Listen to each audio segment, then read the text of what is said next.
మాతృదేవోభవ. ఈ విభవంబులి పదవులి మెరమెచ్చులు లక్షలిచ్చుటల్ యావలు మోజులున్ కలియుగాంతముదాకను నిల్చునంచు మోహావిలమైన మానసము ఇహంబున ముంచి అహంబు పెంచు. జగన్మాత. ఈ విభవంబులి పదవులి మెరమెచ్చులు లక్షలిచ్చుటల్ యావలు మోజులను కలియుగాంతముదాకను నిల్చునంచు మోహావిలమైన మానసము ఇహంబున ముంచి అహంబు పెంచు. నన్నా వలయాన త్రోయకు దయామయీ నీ పద సన్నిధిన్ విడన్. నన్నా వలయాన త్రోయకు దయామయీ నీ పద సన్నిధిన్ విడన్. ఏబిఎన్ ఆంధ్రజ్యోతి ప్రేక్షక మహాశయులందరికీ నవజీవన వేదం అనే కార్యక్రమంలో 1575 భాగానికి ప్రత్యేకించి లలితా సహస్రానికి సాగుతున్న సామాజిక వ్యాఖ్యలో 275 భాగానికి స్వాగతం పలుకుతున్నాం. మనం 389వ నామంలో ఉన్నాం. నిరుపమాయై నమః. ఉపమానము లేనిది, సాటి లేనిది అని చెప్పుకుంటాం. దాన్ని సాహిత్యం ద్వారా నిరూపణ చేయడం కోసం మహాకవయిత్రి మొల్ల ఒక ప్రయత్నం చేసింది. మొల్ల రామాయణంలో సీతాదేవి సౌందర్యాన్ని వర్ణిస్తూ ఈవిడ శరీరంలో ఏ అవయవానికి ఏ ఉపమానం చెప్పినా ఇబ్బందిగానే ఉంది, ఇంకో అవయవానికి చెప్పే ఇంకో ఉపమానం దీనికి శత్రువుగా మారుతోంది. వెరసి ఈ శత్రుత్వాలన్నిటికీ ఇక్కడ యుద్ధం కనుక జరిగినట్టయితే ఉపమానమే ఉండదు అమ్మవారి విషయంలో, అందుకని ఆవిడ నిరూపమా అని నిరూపణ చేసింది. మళ్ళీ ప్రత్యేకించి కొత్త ఉపమానాలు ఏమీ తీసుకోలేదు ఆవిడ. ఇంతవరకు నుంచి ప్రబంధ కాలంలో ఉండే కవులందరూ ఏ ఉపమానాలు చెబుతున్నారో అవే తీసుకుంది సుమారుగా. కొత్తదేమీ చెప్పలేదు, కొత్తగా చెప్పింది. సరిగ్గా నిజానికి ఆ మొల్ల రామాయణంలో మొల్ల అలా ఎందుకు చేసింది అంటే రాముడు లక్షణమే అది. అందరవెల మాట్లాడడు అందరవల చేయడేది అయినను. కల్పవృక్షంలో విశ్వనాథ వారు చెబుతారు రాముడు వ్యక్తిత్వాన్ని గురించి. అందరవల మాట్లాడడు అందరవల చేయడేది అయినను తన ఆత్మందెచ్చి ఒలకబోసిన చందంబున పలుకు చేయు సర్వము తానై. తన ఆత్మందెచ్చి ఒలకబోసిన చందంబున పలుకు చేయు సర్వము తానై. అందరవలె మాట్లాడడు అందరవలె చేయడేది అయినను. రాముడు అందరిలాగా మాట్లాడట, అందరిలాగా చేయటే ఏ పని చేయను ఓ ప్రత్యేకత కనపడుతూ ఉంటుంది. ఇది రాముడు చేసిన పని అండి, తెలిసిపోతుంది. ఆ పని చూస్తే తెలిసిపోయింది అంట. మాట్లాడినా చేసిన ఆయన ఎలా ఉంటాడు అంటే తన ఆత్మను తెచ్చి ఒలకబోసిన చందంబున పలుకు. పూర్తి హృదయపూర్వకంగా చిత్తశుద్ధితో మాట్లాడతాడు. ఏ పని చేసినా పూర్తిగా శ్రద్ధాభక్తులతో చేస్తాడు. ఇది నాయకత్వ లక్షణం. ఒక్క మాటలో చెప్పారు విశ్వనాథ. లీడర్షిప్ అంటే అది. ఏదో సొంత ప్రయోజనాలు మనసులో పెట్టుకుని దాన్ని ఏదో ఎదుటివాడికి ఏదో చెప్పేటప్పుడేమో వాడిని మాయి చేసేసి నీ ప్రయోజనం కోసమే పనిచేస్తున్నానని చెప్పి లోపల మాత్రం అలా అంటే కానీ మనకి జరగదండి, పని జరగదండి అని మాట్లాడితే నాటకం అయిపోతుంది. నాయకత్వం కాదు, నాటకం అవుతుంది. ఆత్మను తెచ్చి ఒలకబోసిన చందంబున పలుకు. ఆ మాటలు ఎంత చిత్తశుద్ధిగా ఉంటాయి అంటే ఆత్మను తీసుకొచ్చి ఒలకబోసేసాడండి అక్కడ అన్నట్టుగా ఉంటాడు. అలా ఉండాలి మాటలు. నాయకుడు అంటే అర్థం అది. ఆత్మను తెచ్చి ఒలకబోసినట్టుగా ఉండాలి. నాటకం ఆడుతున్నట్టుగా తెలిసిపోతుంది మనకి. ఇంక ఆయనకి తెలియపో, ఆయనకు ముందే తెలుసు. అంచనా సరిగ్గా అందరివలే మాట్లాడు అన్నారు కాబట్టి ఇక్కడ మొల్ల కూడా అందరిలాగే చెప్పలేదు ఆవిడ, కొత్తగా చెప్పింది. మళ్ళీ వాడిన అవే ఉపమానాలు. ఎలాగా షట్పదంబులపైకి సంపెంగ పువ్వుల జలజాతములపైకి చందమామ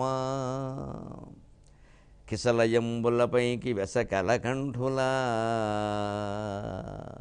సింధురమ్ములపైకి సింహ వితతి దొండ పండులపైకి దొడ్డ రాచిల్కల అలరుదూడులపైకి హంస వితతి పండు వెన్నెల నిగ్గుపైకి చకోరము పవనంబు మీదికి పాపరేని మరుడు వైరంబు చేసిన మాట్కి అలకనాసిక కరానన వరపయోధర మధ్య ఓష్ఠవచన బాహుగమన హాసాక్షులు ఊర్పారు రమణికమరు.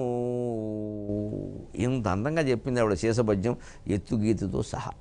ఇందులో ఎత్తుగీతి ముందు అర్థం చేసుకోవాలి, దాన్ని బట్టి పై పాదాలు అన్వయించుకోవాలి, లేకపోతే పద్యం తెలియదు.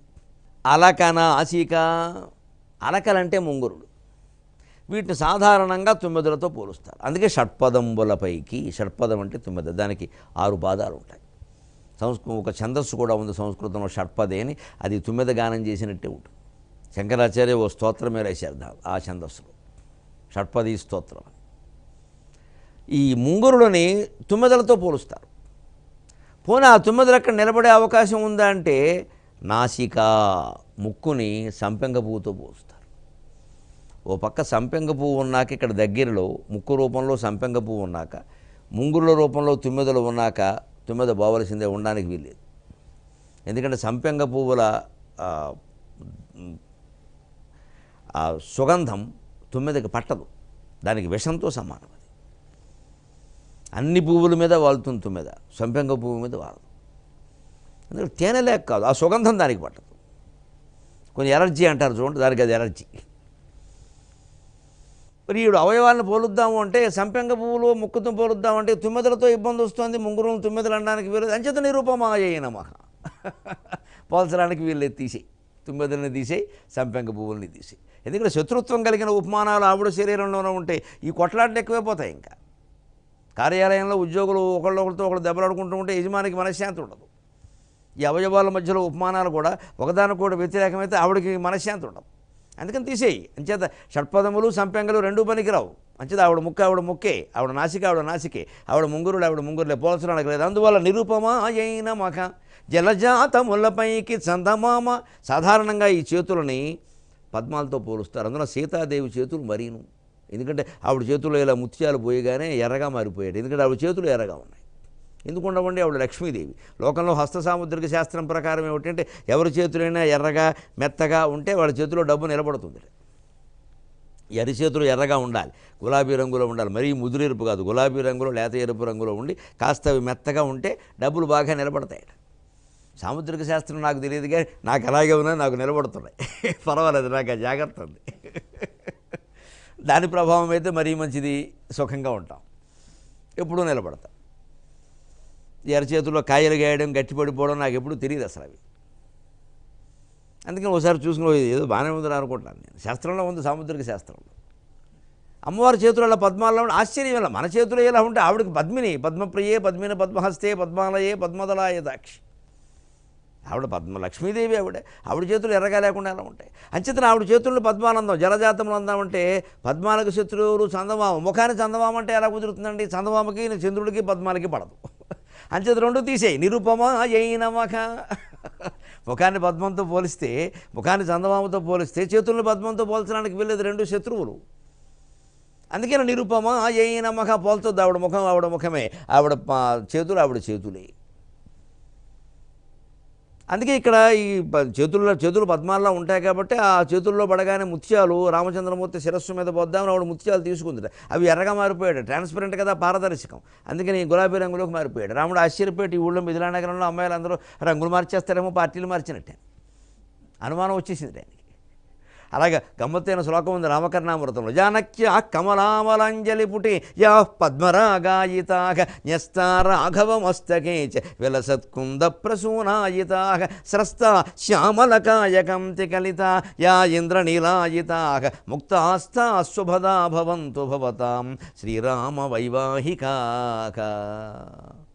కొద్ది రోజుల క్రితమే మనం శ్రీరామనవమి, సీతా కళ్యాణం జరుపుకున్నాం కాబట్టి ఈ శ్లోకం ఎంత బాగుంటుందో చూడండి ఒకసారి, ఎంత శుభ సందర్భమో మనకి. జానకీదేవి చేతుల్లోకి రాగానే తెల్లని ముత్యాలు ఎర్రగా కనబడ్డాయి. అవి శ్రీరామచంద్రమూర్తి శిరస్సు మీద పోయగానే తెల్లగా మారిపోయాడు. మళ్ళీ ఎందుకున్నాయంటే తెల్లగా ఉన్నాయని కాదు, అక్కడ ఆయన తెల్లగా సర్పని ఉంటుంది, తలపాక క్షత్రియులు పెట్టుకుంటారు. లేకపోతే శిరస్సు మీద పడగానే నల్లగా ఉండాలి, వెంట్రుకలు నల్లగా ఉంటాయి కదా, పైగా ఒత్తుగా ఉంటుంది జుట్టు, ఆయనకేమి ఇబ్బంది. అయినా తెల్లగా ఎందుకు కనపడ్డాయంటే క్షత్రియులు పెళ్ళిళ్ళలో పైన తలపాగా ధరిస్తారు. తెల్లటి ముత్యాల రంగులోనే ఉంటుంది ఆ తలపాగా, ముత్యాల తలపాగా అంటారు, టర్బన్ అంటారు ఆంగ్లం. దాన్ని ధరిస్తారు, దాని మీద పోస్తే మరి అలాగా ఉంటుంది. అలాగే అవి శరీరం నుంచి కిందికి జారుతూ ఉంటే స్రస్త శ్యామలని కాయకాంతి కలితాయ ఇంద్రనీలాయితాః. ఆ నీలమేఘశ్యాముడైన రామచంద్రమూర్తి శరీరం మీద ఈ వక్షస్థలం నుంచి ఇలా కిందికి జారుతుంటే ఇంద్రనీలాల్లా ప్రకాశిస్తున్నాయట. అలాగ రంగులు మార్చినటువంటి తలంబరాలు మీ పెళ్లి పెద్దలను రక్షించునుగాక, వధువుని వరుణ్ణి రక్షించునుగాక అని తలంబరాల శ్లోకం చెప్తారు.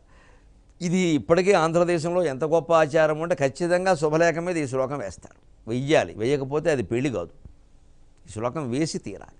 ఆ సంప్రదాయాలు మనం పాటించాలి. ఆధునికత పేరు మీద ఇంగ్లీషులో వేసేసి అడ్డగోల మాటలని రాయదు. అక్కడ బెడ్స్ ఉంటుంది, వేధవ మాటలని. తెలుగులోనే వెయ్యాలి. శుభలేఖ దైవజ్ఞుల చేతే ముహూర్తం పెట్టించాలి. ఖచ్చితంగా ఈ శ్లోకం రాయాలి. సీతారాముల యొక్క ఆ వివాహం మహోత్సవం పెళ్లి బొమ్మ చిన్నదైనా అక్కడ వెయ్యాలి. మనకేవో ఇతర దేవతలు, ఇతర గురువులు, మన సంప్రదాయాలు వేరని పిచ్చి వేషాలు వేయకూడదు. జాతి మొత్తానికి సంప్రదాయం సీతా కళ్యాణాన్ని గౌరవించడం గుర్తుపెట్టుకోవాలి. అదే పని మనం చేయాలి, అందరం చేయాలి. లేకపోతే అది పెళ్ళే కాదు. వ్యక్తిగత నమ్మకాల పనికిరావు. అక్కడ జాతికో నమ్మకం ఉంటుంది. పెళ్ళి అంటే సీతారాముల పెళ్ళి అంతే, సీతా కళ్యాణం. అందరం దాన్ని ఆదర్శంగా తీసుకోవాలి. ఏకపత్ని వ్రతం, ఏకపతి వ్రతం రెండూ ఈ జాతిని కాపాడుతాయంటే సీతా కళ్యాణమే ఆదర్శం. మనకి జానక్యాహ అనే శ్లోకం శుభలేఖ మీద వేసి తీరాలి. శుభలేఖలందరూ తెలుగులోనే వెయ్యాలి. ఈ శ్లోకంలో పైగా మనం తెలుసుకోవాల్సింది ఏమిటంటే కవిత్వం ఒక్కటే కాదు, జీవితం.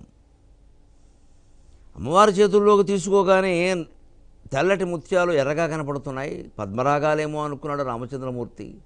ఆయన శిరస్సు మీద పోయగానే మళ్ళీ తెల్లగా మారగానే నా చేతుల్లో మారాయన్నారు, మీ చేతుల్లో మారలేదా అని ఆవిడ చూసింది విచిత్రంగా. మీ శిరస్సు మీద మారలేదా అని.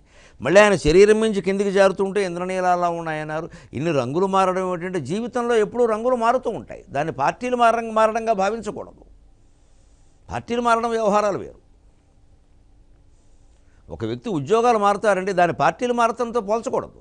ఉద్యోగం ఎందుకు మారుతారండి? ఎవరైనా పని లేక ఏవో ఇబ్బందులు పడుంటారు అక్కడ. లేదు ఇంతకంటే ఏదో ఒక అభివృద్ధో ఉన్నతో ఉందంటే ఒక్కోసారి మారచ్చు. ఎంతకాలం దాన్ని పట్టు కూర్చుంటారు ఆ గొర్రెతో ఒక జీతంతో? తప్పులేదు. దాన్ని ఏదో రోలింగ్ స్టోన్ గ్యాదర్స్ నోమాస్ అని ఇంగ్లీష్ సామెతలు చెప్పకూడదు అక్కడ. ఆ వ్యక్తి ఉన్నత కోసం మారుతున్నాడు అక్కడ. పార్టీలు మారడం వేరు, అది దుర్మార్గం, అది ద్రోహం. అది ఇది వేరు. జీవితం ఎప్పుడు రంగులు మారుస్తుంది. ఉదయ సంధ్య ఎర్రగా ఉంటుంది, సాయం సంధ్య ఎరుపు రంగు నలుపు కలిపినట్టుగా ఉంటుంది.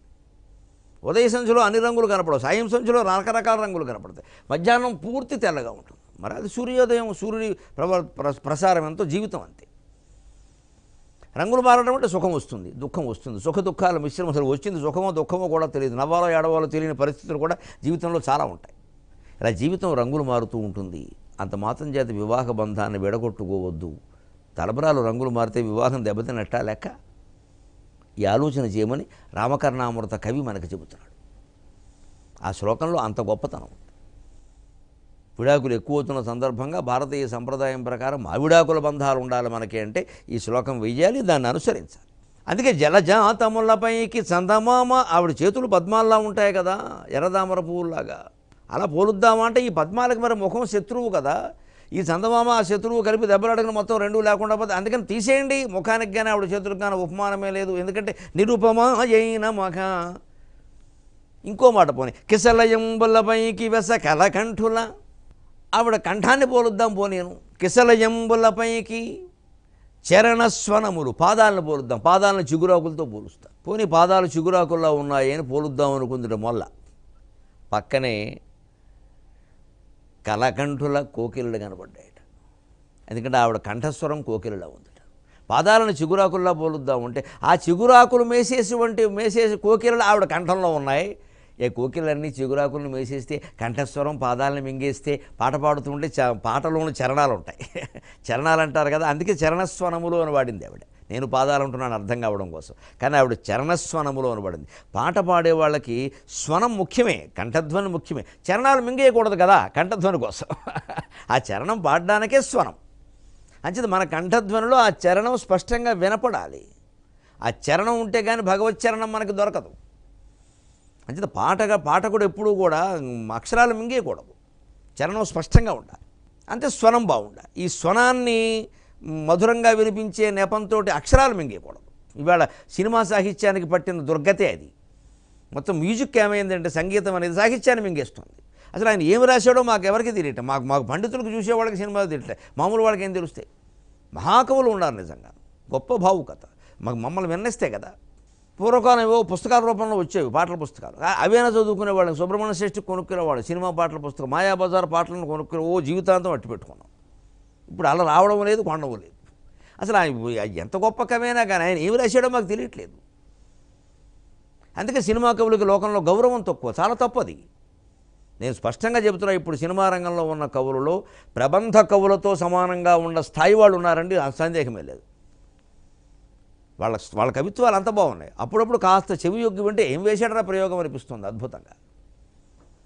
అత్యంత ఆధునికమైనటువంటి సమాజంలో కొన్ని వేల ఒత్తిళ్ల మధ్య మా సినిమా కవిమిత్రులు బతుకుతూ పాటలు రాస్తూ సాహిత్యాన్ని నిలబెడుతున్నారు. వారికి నమస్కారం పెడుతున్నాను నిజంగా వారి సాహసానికి. డబ్బు కోసం రాస్తున్నారంటూ పిచ్చి మాటలు మాట్లాడద్దండి వాళ్ళ గురించి. వస్తారు, వాళ్ళు బతకాలి కదా. పైగా ఈ సినిమా అవకాశాలు ఏముందండి, ఈవేళ అందనం రేపు జోలే. ఏ రంగమైనా ఆ రంగంలో ఎవడైనా అంతే. ఈవేళ పల్లకి రేపు పొద్దున ఏ పని చేస్తాడో వాడికి తెలియదు. ఎంతకాలం ఇది ఒక సినిమా కనుక వెనక్కి వెళ్ళిందంటే మళ్ళీ వాడిని ఎవరు పిలవరు. ఇంక వాడిని డబ్బు కోసం రాశాడంటే ఏం చేయమంటావు? దాచుకోద్దా 4 రూపాయలు? వాళ్ళకన్నా గవర్నమెంట్ ఉద్యోగాలు ఉన్నాయా? లేకపోతే ఏమైనా పథకాలు ఉన్నాయా నిరుద్యోగ వృత్తిలాగా? ఏమీ లేవాయి. అవన్నీ పెద్ద మనం ఆలోచించాల్సిన. ఆయన చేసిన పని ఆయన చేస్తున్నాడు, అందులోనే అన్ని ఒత్తిళ్ల మధ్యలో అంత మంచి మాట రాశాడు. అంతకంటే ఏమిటి? అంచేతను ఆ ఒత్తిడిని కూడా గమనించినప్పుడు ఏం చేయాలి? ఈ సంగీతం మింగేయకుండా ఉంటే ఆ సినిమా పాటలు రాసిన వాళ్ళ యొక్క ప్రతిభంతా తెలుస్తుంది. అందుకే ఇప్పుడు 2 ఉపమానాలు చెప్పింది ఇక్కడ. ఆ కంఠస్వనం రూపంలో ఉన్న కోకిలలు చిగురాకుల రూపంలో ఉన్న పాదాలను మింగేస్తాయేమో, అందుకని చిగురాకుల ఉపమానము తీసేయండి, కోకిలల ఉపమానము తీసేయండి. తీసేస్తే నిరుపమా అయిన మగ వరపయోధర మధ్య. దానికి ఏం చెప్పిందంటే సింధురమ్ములపైకి సింహ వితతి. వక్షస్థలాన్ని పోలుస్తారు సాధారణంగా స్త్రీల మధ్య వక్షస్థలాన్ని ఏనుగు కుంభస్థలాలతో పోలుస్తారు. అలా పోలుద్దామంటే వచ్చిన ఇబ్బంది ఏమిటంటే నడుమును సింహంతో పోలుస్తారు. సింహం నడుములా ఉంటుంది. సింహం నడుము హరి మధ్య అంటారు. చాలా సన్నగా ఉంటుంది. సింహం చాలా పరాక్రమంతో ఉంటుంది. దానికి కారణం ఈ సన్న నడుము కూడా. ఏనుగుకి అంత పరాక్రమం ఉండదు, ఎందుకంటే ఇంతలా ఉంటుంది, పరిగెట్టలేదు. సింహం ఎందుకు దూకగలుగుతుంది ఏనుగు మీదకి అంటే ఈ సన్న నడుము కారణంగా. అంచేది మనం కూడా కాస్త నడుము సన్నగా ఉండేలా చూసుకుంటే అవసరమైతే దూకగలం. నడుము లేకపోతే మార్నింగ్ వాక్, ఈవినింగ్ టాకు, అంతే లెక్క. ఎక్కడైనా వాన కురిస్తే పరిగెత్తి రావడం కూడా ఇబ్బంది. సన్నగా ఉంటే పరిగెడతాం, ఇంటికి వస్తాం. లేకపోతే ఏమొస్తాం, అసలు సన్నగా ఉంటే బయటికి వెళ్ళే పనే లేదనుకోండి, అది వేరే విషయం. దానికి పూర్వకవులు నడుమును సింహంతో పోల్చేవారు, సింహం నడుముతో. వక్షస్థలాన్ని కుంభస్థలంతో పోల్చేవారు. కానీ మొల్ల ఏముంటుందంటే ఏనుగు కుంభస్థలంతో పోలుద్దాం సీతాదేవి వక్షస్థలాన్ని అంటే నడుమును సింహంతో పోల్చాలి కదా. మరి సింహం ఏనుగు మీదకి దూకేస్తే 2 క్యాన్సిల్. అందుకని నిరుపమా అయినమక. అమ్మవారిలాగా ఆవిడకు ఉపమానం లేదండి, తీసేయండి, నేను పోల్చను. అసలు ఇలా శరీరంలో శత్రువులు ఉంటే కష్టమండి, నేను పోల్చకపోతే మాకు ఉపయోగపడింది ఆ పద్యం. అందుకని ఆ పద్యం ఎప్పుడో నేను 5-6 ఏళ్ల క్రితం చదివాను. చాలా బాగుంది ఈ పద్యం అని వెనకాల అతి ముఖ్యమని రాసి పెట్టుకుని అప్పుడప్పుడు చదివేవాడిని. నాకు అతి ముఖ్యమైన చదవడానికి కూడా ఓ సమయం, ఇప్పుడు ఇన్ని కావ్యాలు చదివాము, అతి ముఖ్యమైన విషయాలు ఓ చోట రాసి పెట్టుకున్నాం. అవి చదవడానికి ఓ సమయం ఉండాలిగా, లేకపోతే ఎలా గుర్తుంటాయి? మరి ఎందుకు రాసి పెట్టుకున్నాం? ఇదే ప్రయోజనం అంటే. దానికి నేను సమయం పెట్టుకున్నాను. రాత్రి ఎప్పుడు ఖచ్చితంగా 7 గంటల నుంచి 7:30 వరకు ఈ అతి ముఖ్యంగా డైరీలో రాసుకున్న పద్యాలు చదువుతాను నేను. నాకు నియమం అది. ఖచ్చితంగా దానికో సమయం అది. ఏదో తోచినప్పుడు చదవడం కాదు ఇక్కడ.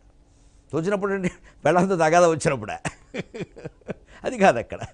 నాకు ఆ దురదృష్టం లేదు, నాకు తగాదా రావట్లేదు. నేనేం చేయను అని చెప్పి చదవడం మానేనా? అది నేను ఎలా పెట్టుకోవాలి? ఆ పరిస్థితులు ఏవి మనకు అనవసరం. ఓ టైం పెట్టేసుకుందాం, 7:30. ఖచ్చితంగా ఆ సమయంలో సర్వసంగ్రహంలో నేను ఇప్పటికి 6 డైరీలు రాసుకున్నాను.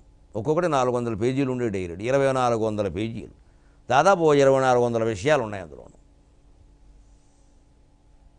ఆ పద్యాలు, శ్లోకాలు, కవితలు, సూక్తులు, లోకజ్ఞాన విషయాలు రకరకాలు ఉన్నాయి. అవి రోజు ఒక అరగంట సమయం పెట్టుకుని ఎన్ని పేజీలు అయితే అన్ని పేజీలు అరగంట అవగానే మూసేస్తాను, ఇంకోటి చదువుకుంటాం. దీనివల్ల ఏమైందంటే మొన్న ఎక్కడో ఈ నిరుపమాన శబ్దానికి నేను ఏం చెప్పాలి అని ఆలోచిస్తూ తయారవుతుంటే ఇదివరకే రాసి పెట్టుకుని చదవడం వల్ల మొల్ల పద్యం గుర్తొచ్చింది. చాలామంది సాధకుల కోసం చెబుతున్నాను ఈ మాట, బడాయి కోసం కాదు. మీకు ఇన్ని విషయాలు గుర్తుంటాయండి, అన్ని పద్యాలు చెబుతారండి, ఎలా చెబుతారండి అంటారు. ఇది రహస్యం. దీని వెనకాల ఏమి ఓటుకు నోటు కేసు లేదు. సాధనే మన రహస్యం, సాధనే మన రహస్యం. మా ఇంటి పేరు సాధన. సాధన చెయ్యాలి, చేస్తే అన్నీ ఉంటాయి. ఎందుకంటే నాకు ఇది నిరుపమా చూడగానే టక్కుమనేది వెలిగింది. ఎందుకంటే మొల్లరామాయణం నేను చదివి 5-6 ఏళ్ళు అయింది. 2012లోనో 2011లోనో చదివాను దాన్ని. తర్వాత ఇంకా పక్కన పడేసి రోజు చదువుతాం ఏంటి, అందులో ముఖ్యమైనవి రాసుకున్నాం. ఈ టక్కుమని అవి మధ్య మధ్యలో ఆ సమయం ప్రకారం ఆ డైరీలు అలా రౌండ్ అవుతూ ఉండడం వల్ల వరుసగాను ఆవృత్తి కారణంగా నాకు గుర్తొచ్చింది, ఓ ఇది ఏదో మంచి పద్యం ఉంది, ఉపమానాలను ఆవిడ ఒక ఉపమానాన్ని ఇంకో ఉపమానంతో శత్రువుగా చెప్పిందంటే రెండు ఉపమానాలు లేనట్టే కదా, లేకపోవడమే కదా నిరుపమ అంటే. అది నిరుపమ అన్న లలితా సహస్ర వ్యాఖ్యానానికి మొల్ల రామాయణంలో పద్యం చెప్పగలిగితే అటు మహిళా కవయిత్రుల యొక్క ఔన్నత్యాన్ని మనం నిలబెట్టిన వాళ్ళం అవుతాం, మొల్ల రామాయణాన్ని జనం చేత చదివించిన వాళ్ళం అవుతాం, నామానికి కొత్త వ్యాఖ్యానం చేసిన వాళ్ళం అవుతాం. ఇన్ని రకాలుగా ఆలోచించడం వల్ల ఈ వ్యాఖ్యానం సాగుతోందమ్మా. షట్పదంబులపైకి సంపెంగ పువ్వుల జలజాతములపైకి చందమామ, కిసలయంబులపైకి వెసకలకంఠుల సింధురంబులపైకి సింహ వితతి. అంతవరకు చెప్పుకున్నాం. వక్షస్థలాన్ని ఏనుగు కుంభస్థలంతో పోలుద్దామా అంటే ఏనుగులకు శత్రువైనటువంటి సింహంతో ఆవిడ నడుమును పోల్చాలి. శత్రువులను పోల్చడం అంటే తీసేయి అంది ఆవిడ. తీసేసాం. నిరుపమా అయ్యి నమక. ఇప్పుడు దొండ పండులపైకి దొడ్డరా చిల్కలా ఓష్ఠ, ఆవిడ పెదవులను పోల్చాలంటే దొండపండు సాధారణంగా బింబాధర వినుత శంబాయుధాది నికురుంబ కదంబ విపిని అంబా కురంగ మొద జంబాల రోచిరిక లంబాలకాది శతుమే అని అశ్వథాట్లో కాళిదాసు చెబుతాడే. అమ్మవారిని బింబాధర అంటారు. ఏ అమ్మవారినైనా అంతే, సీతామ్మవారైనా అంతే, లలిత అమ్మవారైనా అంతే. అచ్చలు దొండపండులతో పోలుద్దాము అంటే పక్కనే వచన ఆవిడ మాటలు ఎలా ఉన్నాయంటే చిలక పలుకుల్లా ఉన్నాయి. అది లలితాదేవి పలుకులు కూడా చిలక పలుకుల్లాగే ఉంటాయి. ఆవిడ పదవులు దొండపండులాగే ఉంటాయి. అలాగే పోల్చారు మరి కవులు. అక్కడ లలితాదేవి, లక్ష్మీదేవి, సీతాదేవి, సరస్వతీదేవి భేదాలు ఏమీ లేవు. ఆ మాటకు వస్తే అందరూ స్త్రీలని అలాగే పోల్చారు. అలా పోలుద్దామంటే వచ్చిన ఇబ్బంది ఏమిటంటే బింబం అంటే దొండపండు కదా, దొండపండుకు దేనికి శత్రువు? చిలక్కే. చిలక దొండపండు మింగేస్తుంది. అందుకే శాస్త్రం ఏం చెబుతారంటే విచిత్రంగా చూడండి, ఆ పోలికల్లో కూడా ఎంత గొప్పతనమో. దొండకాయలు ఎక్కువ తింటే మందబుద్ధి ఏర్పడుతుందండి. చదువుకునే విద్యార్థులకి దొండకాయ కూర పెట్టాలి, మానేయకండి దయచేసి, కానీ ఎక్కువ పెట్టకూడదు. దొండకాయ ఎక్కువ తినకూడదు. చదువుకునే విద్యార్థులు చదువు ముగిసే వరకు బెండకాయ ఎక్కువ తినాలి, దొండకాయ తక్కువ తినాలి. మానేయకూడదు. నేను అన్నానని మానేయకండి. ఎందుకంటే దొండకాయలో ఉండే గుణాలు కొన్ని ఉన్నాయి. 10 రోజులకు ఒకసారి దొండకాయ వేపుడో కూరో చేయొచ్చు, కానీ బెండకాయ వేపుడు కానీ బెండకాయ కూర కానీ వారానికి 2 సార్లు చేయొచ్చు చదువుకునే విద్యార్థుల విషయంలో. దీనివల్లే అంతా జరిగిపోతుందని కాదు, కానీ ఆహార పదార్థాలను బట్టి బుద్ధి శక్తి ఉంటాయి కదా, అది అందరూ అంగీకరించే విషయమే కదా. దానికి మనమే ప్రమాణాలు చూపించక్కర్లేదు. ఆ మేధాశక్తి కొంచెం సునిశ్చితంగా కాస్త పనిచేయాలి అంటే దొండకాయ కంటే బెండకాయలో జిగురు ఎక్కువ ఉంటుంది, అది ఉండాలి కొంచెం. దొండకాయ ఎక్కువ పెట్టకూడదు. చిలకలు దొండపళ్ళు తింటాయి. అందుకే చిలకలకి బుద్ధి మందబుద్ధి అంటారు. చిలక బుద్ధినేమో గొప్పది కాదని, చిలక పలుకుల చదువులు అంటే గొప్ప చదువులు కావు, పనికిరాని చదువులు అని అర్థం అక్కడ. ఎందుకంటే చిలకకున్న మందబుద్ధి ఏమిటంటే మనం ఏమంటే అది అంటుంది, దానికి సొంత ఆలోచన లేదు, అది సమస్య.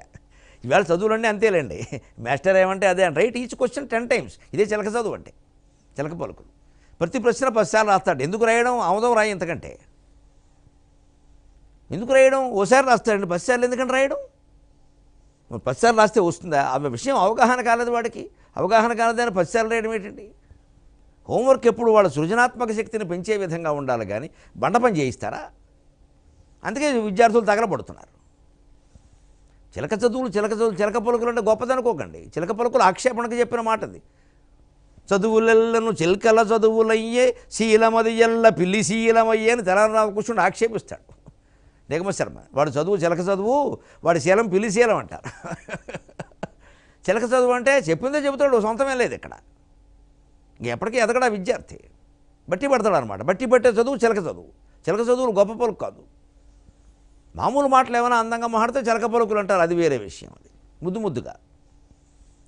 విద్యార్థి ఎప్పుడు చిలక పలుకులు చదువులు చదవకూడదు, వాడు అవగాహన చేసుకోవాలి పూర్తిగా. శీలం పిల్లి శీలం ఎందుకనంటే పిల్లి ఇది చాంద్రాయణం, పిల్లి చాంద్రాయణం అని ఒక సామెత ఉంది. చాంద్రాయణం అంటే ఉపవాసం చేస్తారు. అందుకని పిల్లి అనుకుందట ఆ వేళ ఎలక దొరకలేదట, ఉపవాసం చేద్దాం ఇవాళ శనివారం వెంకటేశ్వర స్వామికి ఇష్టం, ఇది నేను దొరకలేదు కాబట్టి. సరే అనుకుందట పాపం, అలాగే ఉండి అంటూ కూర్చుంది. దొరికితే వేసేద్దామని, దొరకట్లేదు. శనివారం మన ఆడపిల్లకి చెప్పింది, శనివారం తప్పు. ఈ లోపు ఎవరో ఎలక ఉరకేసింది, అయిపోయింది. ఇదే పిల్లి శీలం అంటే. దొరికేంతవరకు చాంద్రాయణమా, దొరికితేనేమో ఇంద్రాయణమా. మన జీవితాలు చాలామంది, మన వ్రతాలు, నోవులు, మన దీక్షలు ఇలాగే ఉంటాయి. మెట్ట వేదాంతం అంటే ఇదే. నీకు ఎలాగో మెట్ట భూమిలో ఏమీ పండదు కాబట్టి మాకేం అక్కర్లేదండి, మాకు ఈ పొలంతో నిమిత్తం లేదండి, వేరే ఆదాయం ఏముంది ఇక్కడ, ఏమీ లేదు, మెట్ట భూమి ఉంది 50 ఎకరాలు, ఏమీ పండదు, వీళ్ళు కూర్చోవాలి, చుట్టకాల్చుకోవాలి అక్కడ. దాన్నే మెట్ట వేదాంతం. ఎలాగూ పండదు కాబట్టి మాకు అక్కర్లేదండి, దాంతో పని లేదండి, మాకు వేరే ఉన్నాయని చెప్పరు, ఏమి లేవు ఇక్కడ. అందుకే పూర్వం మెట్ట భూమి అంటే పిల్లలు ఇచ్చేవారు కదా, పల్లం భూమి అంటేనే ఇచ్చేవారు. ఇదే మెట్ట వేదాంతం. వాడికి లేదు కాబట్టి అక్కర్లేదని చెబుతాడు. అంచేతను చిలక పలుకులు చిలకల చదువులని దయచేసి గొప్ప చదువులు అనుకోవద్దు, పిచ్చి మాటలు. అది ఊరికే చెప్పింది చెప్పడం అక్కడ. అంచేతను మరి చిలక బుద్ధి ఎందుకు అలా తయారైంది? చెప్పింది మాత్రమే చెప్పడం, సొంతంగా ఆలోచించలేకపోవడం ఎందుకు వచ్చింది? దొండపండు తినడం కారణంగా. అంచేత సజ్జోబుద్ధికరం బింబం సద్యోబుద్ధికరీత్వచ అన్నారు, శాస్త్రంలోనే చెప్పారు. దొండకాయ వెంటనే బుద్ధిని హరిస్తుంది, బెండకాయ కాస్త బుద్ధి కలిగిస్తుంది. మళ్ళీ చెబుతున్నాను, అన్నాను కదా నా దొండకాయ కూర మొత్తం మానేయకండి, దాని ప్రయోజనాలు దానికి ఉన్నాయి, తక్కువ వాడాలి. ఇక ఏదైనా చెబితే విపరీతంగా తీసుకునేవాళ్ళు తయారయ్యారు, అందుకని చెప్పాల్సి వస్తుంది. విద్యార్థులకు దొండకాయ నిషేధం చేయక, ఏదో 10 రోజులకు ఒకసారి, బెండకాయ వారానికి 2 సార్లు కాస్త ఇష్టం చేసుకుని విద్యార్థులు కూడా తినాలి. మమ్మీ ఐ డోంట్ లైక్ అని మూతి తిప్పద్దు ఇక్కడ. డోంట్ లైక్ అయితే చదువు రాదు, ఇష్టపడాలి. స్వేచ్ఛ అంటే ఏమిటంటే ఇష్టాయిష్టాలని మనం నిర్ణయించుకోవాలి, మన మనస్సు నిర్ణయించొద్దు, మనం నిర్ణయించుకోవాలి. తినాలంటే తినాలంతే, ఇష్టం లేకపోయినా తినాలి, అదే స్వేచ్ఛ. ఇష్టమైంది తినడం, ఇష్టం లేనిది మానేయడం స్వేచ్ఛ కాదు. ఇష్టాయిష్టాలు మన అదుపులో ఉండడం స్వేచ్ఛ. విద్యార్థులు గమనించండి, ఇష్టాయిష్టాలు మన అదుపులో ఉండాలి. మన చదువుకు అనుగుణంగా, తల్లిదండ్రుల యొక్క ఆజ్ఞకు అనుగుణంగా, సమాజ పరిస్థితులకు అనుగుణంగా మన ఇష్టాయిష్టాలు మార్చుకోవాలి, అది స్వేచ్ఛ. నీ ఇష్టాలు నువ్వే మార్చుకోలేకపోతున్నావు, నీ స్వేచ్ఛకు నువ్వే సంకెళ్ళు వేసుకుంటున్నావు, వ్యామోహంలో పడ్డావు, బానిసత్వంలో పడ్డావు. మిత్రమా, ఈ ప్రేమ వ్యవహారాలు మానుకుని పుస్తకం మీద దృష్టి పెట్టు. మన ఇష్టం వచ్చినట్టు చేయడం స్వేచ్ఛ కాదండి, ఏది ధర్మమో అది చేయడం స్వేచ్ఛ. అందుకు అనుగుణంగా మన మనస్సును మార్చుకోవడం స్వేచ్ఛ. ఈ ఇచ్ఛ ఇదివరకే చెప్పాను నేను, ఆ ఇచ్ఛ ఎప్పుడు స్వాని మింగేయకూడదు. గుణసంధి పేరు మీద ఇచ్ఛ స్వాని మింగేయకూడదు. స్వ అంటే ఆత్మ, ఇచ్ఛ అంటే ఇచ్ఛాశక్తి. ఆ ఇచ్ఛ ఎప్పుడు స్వ అనేదానికి అధీనంలో ఉండాలి, కానీ స్వాని మింగేసేంత ఇచ్ఛ పనికిరాదు. అప్పుడు స్వేచ్ఛ అదుపులో ఉంటుంది. అంటే మనం బెండకాయ కూర తినాలి, నాకు ఇష్టం లేదన్నది తినాలి అంతే. 4 సార్లు తింటే అలవాటు అవుతుంది. కాకపోతే తల్లులు ఉండేవాళ్ళు ఎవరో కాస్త వాడికి ఏదో కొంచెం పోపు ఎక్కువ వేస్తే తింటాడా, ఓ మిరపకాయ ఎక్కువ వేస్తే తింటాడా, ఓ బెల్లం మొక్క ఎక్కువ వేస్తే పోనీ ఏదో చేయండి, దానికి అది పర్వాలేదు, మొత్తం మానేస్తేలాగా. అందుకే దొండపండులపైకి దొడ్డరా చిలకల, పెదవుల్ని దొండపండుతో పోలుద్దామంటే ఆవిడ పలుకులేమో చిలక పలుకుల ముద్దుగా. ఆవిడ చదువు గురించి కాదు, సీతాదేవి చదువు మంద బుద్ధి చదువు, ఆవిడ చాలా తెలివైంది. చదువు గురించి కాదు, ఇక్కడ మాటల గురించి మాత్రమే చెప్పాడు. ఆడపిల్లలు మాట్లాడితే చిలక పలికినట్టుగా ముద్దుగా ఉండాలి. వాళ్ళు తల్లిదండ్రులను అనుకరించి మాట్లాడినా పర్వాలేదు, అది వినయం అనిపించుకుంటుంది, సంస్కారం అనిపించుకుంటుంది. అంత ఎక్కువ వాగకపోవడమే మంచిది. అప్పుడు అంటారు తల్లి తండ్రి అంతా వినయం అది నేర్పారండి, అందుకే ఆ పిల్లకి సంస్కారం ఎక్కువ. చూడండి, అలా బరి తెగించి మాట్లాడడం లేదు. బరి తెగించి మాట్లాడకపోవడం అనేది ఒక గొప్ప లక్షణం. అదేదో స్వేచ్ఛ అనుకుని మాట్లాడద్దు. మనకున్న వయస్సు ఏంటి? ఓ 40 ఏళ్ల వాళ్ళు కాస్త సాహసంగా మాట్లాడారంటే వాళ్ళకి జీవితానుభవం ఉంది. ఆడ మగ ఎవరన్నా వాళ్ళకి జీవితానుభవం ఉంది, వాళ్ళు 3 గ్రంథాలు చదివారు, అలాగే జీవితానుభవం ఉంది. 16 ఏళ్ల పిల్ల కూడా ఓ తెగించి మాట్లాడటం ఎక్కడ? ముద్దు దగ్గర మేకెట్టేసరికి ఎక్కడి నుంచి వస్తుంది తెగింపు? ఏం చదువు ఉంది, ఏం వ్యక్తిత్వం ఉంది, ఏం తెలుసును? 16 ఏళ్ళ కుర్రాడికి 16 ఏళ్ళ అమ్మాయికి బరి తెగించి మాట్లాడటం ఏంటండి అసలు? మా ఇష్టమని తెలివి ఎక్కడది? చిలక పలుకులు అక్కడ పనిచేయవు. ఎక్కడ అంటే అక్కడ ఆ వయస్సు దాటే వరకు తల్లిదండ్రులను అనుకరించడం, పెద్దలను అనుకరించడం, మా వాళ్ళు ఇలా నేర్పారండి, మాకు అంతకంటే తెలియదండి అంటే మేము వినయం. మా నాన్నగారిని అడగండి. అదే 25 ఏళ్ళు దాటే చదువుకున్నాం, ఏదో ఎంఏ ఏదో అయింది, మన ఇష్టం, దానికే ఉంది, మాట్లాడవచ్చు. దానికి కట్టుబడి ఉండాలి. మళ్ళీ తల్లిదండ్రులని ఇబ్బంది పెట్టద్దు, దానికి కట్టుబడి ఉండాలి. ఆ నిర్ణయానికి ఏమొచ్చినా ఎదుర్కోవాలి. నాతో పాటు మీరు ఎదుర్కోండి అంటే కుదరదు అక్కడ. అదే వ్యక్తిత్వం అంటే. ఉండవలసిన వయస్సులో తల్లిదండ్రుల అదుపులో ఉండాలి. ఆ తర్వాత స్వతంత్ర వ్యక్తిత్వం ఏర్పడ్డాక తల్లిదండ్రులను ఇబ్బంది పెట్టకూడదు. ఇంకా ఏదో జరిగింది నాన్నగారు, నేను చూసుకుంటాను, మీరు ప్రశాంతంగా ఉండండి, మీకు ఇందులో గొడవద్దు అని అవసరం, నేను చేశానని నేను చూసుకుంటాను, అంత ధైర్యంగా ఉండాలి. ఆ రకంగా ఉపమానాలు ఒక్కొక్కటి దానికి వ్యతిరేకంగా ఇవిడు ఇంకోటి ఎందుకు చెప్పింది అంటే నిరుపమా యై నమః అని చెప్పడానికి. మళ్ళీ 23:30 గంటల్లో కలుద్దాం. ఈ తెలుగు సాహిత్యంలో ఉండే అపూర్వ విశేషాలు తెలుసుకుందాం. సెలవు.